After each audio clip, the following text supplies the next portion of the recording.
আসসালামু আলাইকুম প্রিয় ভাই ও বোনেরা, আপনারা সবাই কেমন আছেন? আশা করি আল্লাহর অশেষ রহমতে সবাই ভালোই আছেন। আলহামদুলিল্লাহ, আমিও আল্লাহর অশেষ রহমতে ভালোই আছি।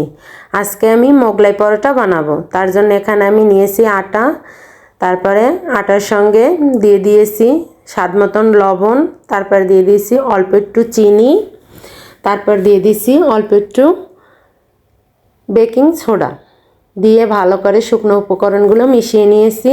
তারপর দিয়ে দিয়েছি একটু রান্নার তেল দিয়ে এখন আমি আর একটু ভালো করে মিশিয়ে নিব হাত দিয়ে।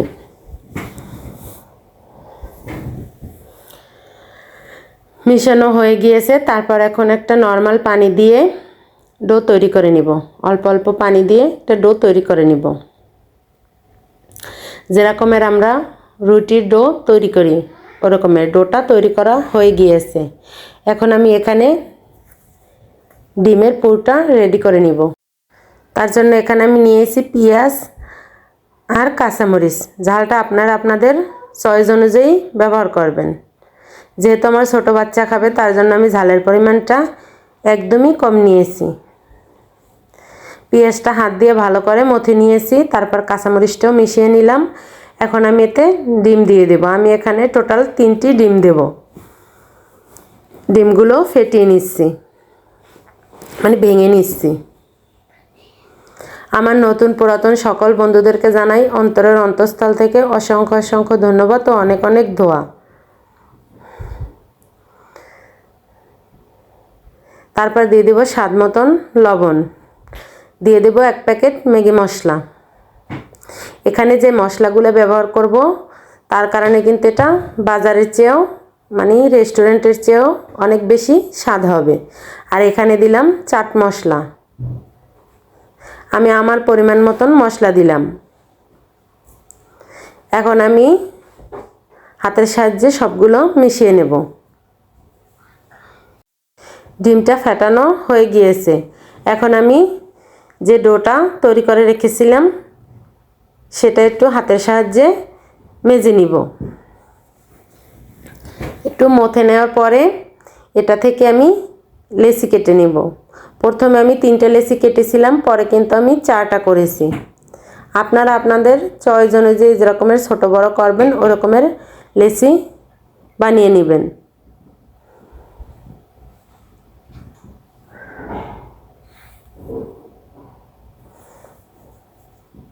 তারপর দেখুন একটা রুটির মতন বেলে নিব। আমার ফিরেটা এখানে ছোট, তার জন্য কিন্তু রুটিটা আমি একটু বড় দেখা যায়, মানে আমি আমার মতন করে বেলে নিয়েছি। এখন এখানে আমি ডিমের পুরটা দিয়ে দিব। এটা পুরাতন আপুরা আমার থেকেও ভালো জানে, কিন্তু নতুন আপুদের জন্য, যারা নতুন নতুন সংসার শুরু করেছে তাদের জন্য খুব সহজভাবে দেখিয়ে দিব। এরকমের পুরটা দিয়ে তারপরে দেখে নিতে হবে যে এটা আমি কিভাবে ভাঁজটা দেই, এটা দেখে বুঝে নিতে হবে।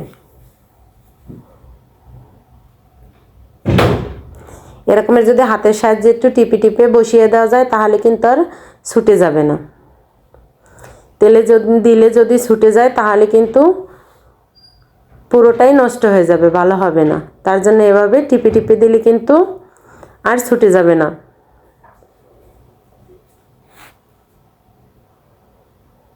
একটা আমার বানানো হয়ে গিয়েছে। আমি আগে থেকেই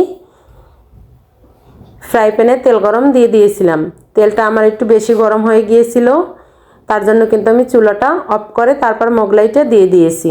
তেলটা এতটা গরম করা যাবে না, হালকা গরম থাকতেই দিতে হবে। আমার তেলটা এখন নরমাল হয়ে গিয়েছে, তার জন্য কিন্তু আমি চুলাটা এখন জ্বালিয়ে একদম অল্প আঁচে ভেজে নিব। আর এভাবে উপর থেকে তেল দিয়ে দিলে একদম ফুলে টইটুম্বুর হয়ে যাবে।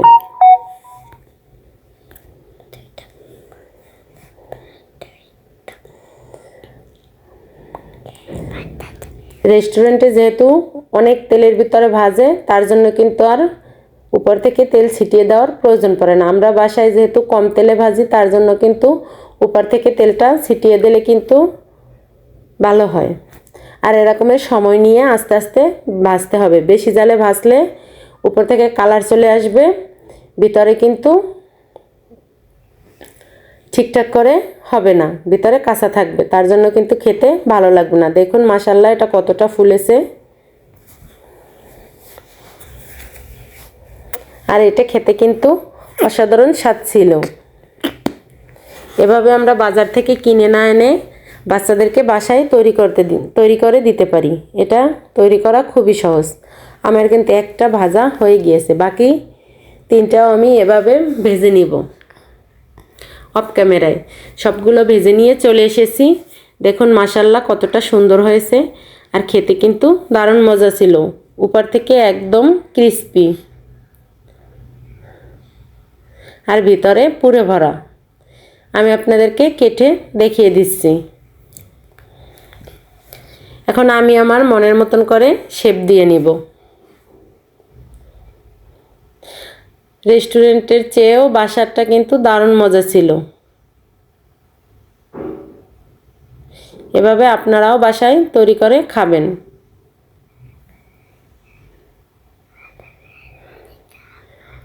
এভাবে আমি সবগুলোই কেটে নিব।